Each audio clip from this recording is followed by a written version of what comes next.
আসসালামু আলাইকুম এভরিওয়ান। এটা হচ্ছে আমার সেই আকাঙ্ক্ষিত ও প্রত্যাশিত আনারস। যে আনারস আমি দীর্ঘ 2.5 বছর অনেক যত্ন অনেক ভালোবাসা দিয়ে লালন পালন করেছি। যে আনারসের জন্য আমি রাত দিনের পার্থক্য ভুলে গিয়েছিলাম।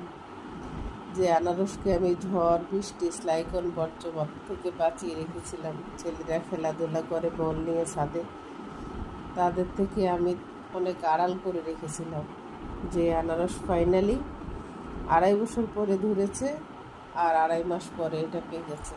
রোজার ঈদে এটা মাঝারি সাইজের হয়েছে, আর কোরবানির ঈদে সামনে এটা পেকে গিয়েছে। একটা আনারস ধরলে এটা কবে পাকে আমিও সেটা সত্যিকারে জানি না, তবে আমি ধৈর্য হারাচ্ছিলাম।